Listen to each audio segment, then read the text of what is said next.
वाले बच्चों, let's read the following question. A planet of mass small m moves along an ellipse around the sun so that its maximum and minimum distances from the sun are equals to r1 and r2 respectively.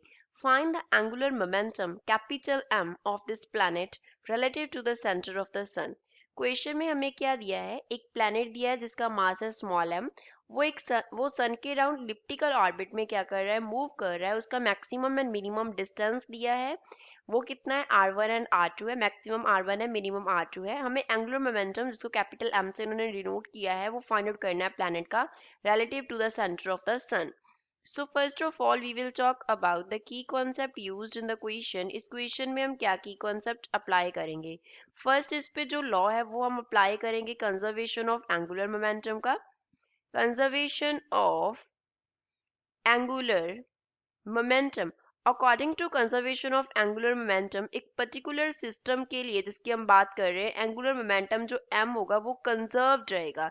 That means m का जो value है that will remain constant. Second जो हम इस पे law apply करेंगे that is law of conservation of total energy, और we can say mechanical energy.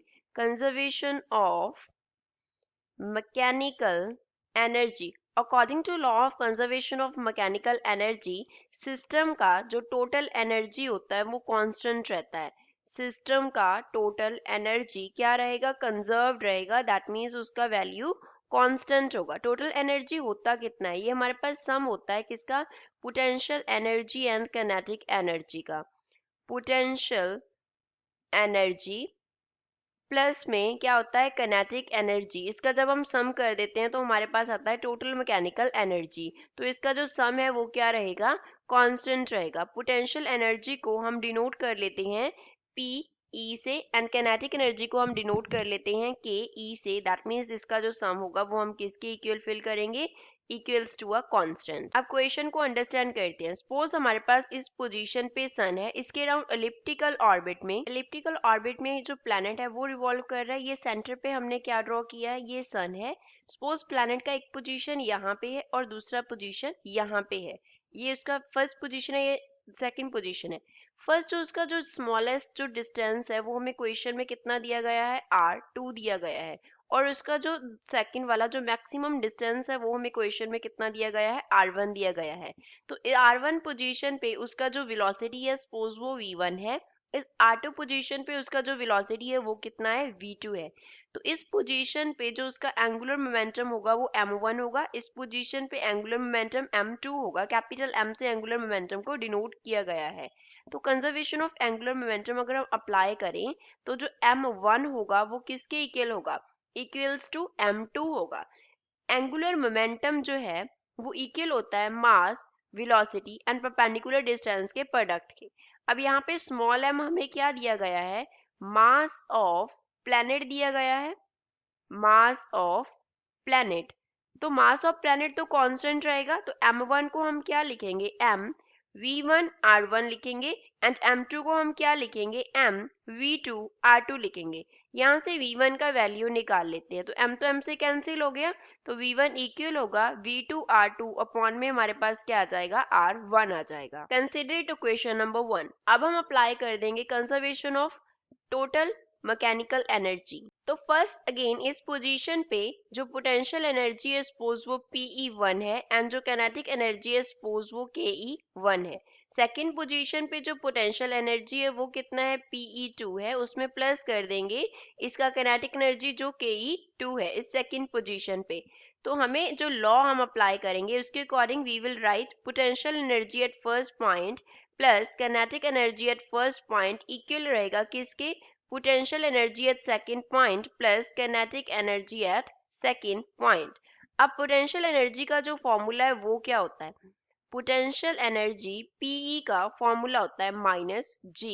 अब यहाँ पे सन का जो मास है सपोज वो ms है, तो यहाँ पे आ जाएगा mass of sun, mass of planet upon में जो इनके बिटवीन डिस्टेंस होगा उसे हम लिखेंगे। तो पोटेंशियल एनर्जी फर्स्ट पॉइंट पे कितना होगा, g तो ग्रेविटेशनल कांस्टेंट है, ms एज इट इज रहेगा mass of sun, and m हमारे पास आ गया अपॉन में डिस्टेंस है दैट इज r1।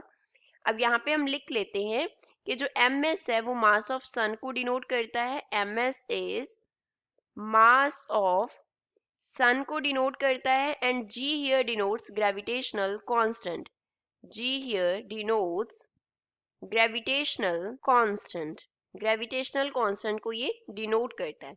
तो अब यहाँ पे plus kinetic energy first point पे कितना होगा, half mass into velocity first point का स्क्वायर हो गया is equals to second point पे पोटेंशियल एनर्जी में क्या डिफरेंस होगा, minus G M S into M तो एज इट इज आएगा, अपॉन में क्या आ जाएगा आर टू, प्लस यहाँ पे हमारे पास क्या आ जाएगा हाफ एम v2 का स्क्वायर आ जाएगा।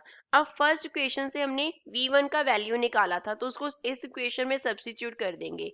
So we can write minus G M S into M upon में क्या आ गया r1 आ गया, plus 1/2 into M into v1 का स्क्वायर है तो v1 का वैल्यू क्या था v2 r2 अपॉन r1 था, तो हम यहाँ पे लिखेंगे v2 r2 अपॉन में क्या लिखेंगे r1, इस टर्म का स्क्वायर हो जाएगा is equals to minus G M S M upon में आ गया r2 प्लस यहाँ पे एज इट इज आ जाएगा हाफ एम v2 स्क्वायर। अब यहाँ से हम क्या करेंगे, जो v2 की टर्म्स है उनको एक तरफ लिख लेंगे। So we can write 1/2 m r2 का स्क्वायर अपॉन में r1 का स्क्वायर, साथ में क्या लिखेंगे v2 का स्क्वायर, ये टर्म इस तरफ आके माइनस हो जाएगा तो 1/2 m v2 स्क्वायर आ गया इज इक्वल्स टू माइनस हमारे पास क्या आ गया minus G M S into M upon r2 था, दूसरा टर्म उस तरफ जाके प्लस हो जाएगा तो ये बनेगा plus G M S into M upon में क्या आ गया r1 आ गया। तो इसको फर्दर सॉल्व कर लेते हैं। 1/2 m v2 स्क्वायर कॉमन निकाल लिया, पीछे क्या रह गया r2 square upon r1 square minus 1 is equals to हमारे पास क्या आ गया minus G M S into M हमने कॉमन निकाल लिया तो पीछे रह गया 1/r2 माइनस 1/r1। अब यहाँ से स्मॉल m जो है वो दोनों तरफ क्या हो जाएगा कैंसिल हो जाएगा, तो हम क्या लिखेंगे 1/2 v2 स्क्वायर, अब यहाँ पे एलसीएम ले लेते हैं तो r2 स्क्वायर माइनस क्या हो जाएगा r1 स्क्वायर अपॉन में क्या आ गया r1 का स्क्वायर आ गया, यहाँ पे क्या आ जाएगा minus G M S into हमारे पास क्या आ जाएगा r1 माइनस r2 अपॉन में आ गया क्या r2 एंड r1। तो अब यहाँ से जो r1 है इस तरफ एंड r1 का स्क्वायर है इस तरफ, वो एक स्क्वायर को कैंसिल कर देगा तो इस तरफ r1 खत्म हो जाएगा, इस तरफ r1 का स्क्वायर खत्म हो जाएगा। और हम यहाँ पे क्या अप्लाई कर देंगे a square minus B square का फॉर्मूला, वो हमारे पास क्या होता है a minus B into A plus B के इक्वल होता है। तो लेफ्ट हैंड साइड पे क्या बन गया 1/2 एज इट इज, v2 का स्क्वायर एज इट इज, ऊपर क्या बन गया r2 माइनस r1, साथ में हमारे पास आ जाएगा r2 प्लस r1 अपॉन में क्या रह गया r1 रह गया is equals to minus g, साथ में है ms। अब यहाँ पे माइनस साइन को इनसाइड ले जाते हैं, तो अगर माइनस साइन को इनसाइड ले जाएंगे तो क्या बन जाएगा r2 माइनस r1 हो जाएगा, अपॉन में यहाँ पे रह गया r2। तो r2 एंड माइनस r1 दोनों तरफ क्या हो जाएगा कैंसिल हो जाएगा, तो 1/2 v2 स्क्वायर जो है वो किसके साथ में क्या रह गया हमारे पास r2 प्लस r1 अपॉन में क्या आ गया r1, दूसरी तरफ हमारे पास क्या रह गया जी एम एस अपॉन में रह गया r2। तो यहाँ से हम v2 का स्क्वायर निकालते हैं पहले तो वो क्या बन जाएगा 2r1 ऊपर जाके मल्टीप्लाई हो जाएगा, so we can write G M S 2 यहाँ पे लिख लिया और r1 यहाँ पे आ गया, अपॉन में हमारे पास क्या आ गया r2 ऑलरेडी प्रेजेंट था एंड r2 प्लस r1 जो है वो इस तरफ जाके डिवाइड हो जाएगा। तो यहाँ से जो v2 का वैल्यू है वो हमारे पास कितना आ गया, it is equals to square root of 2g ms into r1 upon में क्या आ गया r2 into r2 plus r1 के इक्वल आ गया।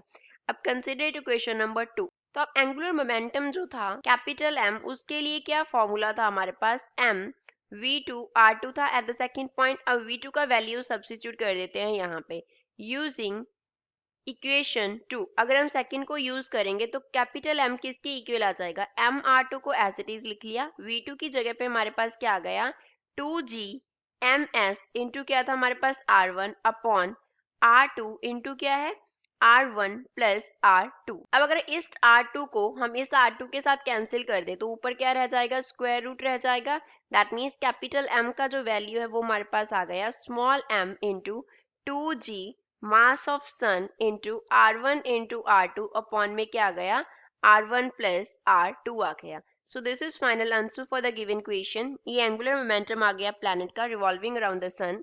आई hope you understood it well. Thanks.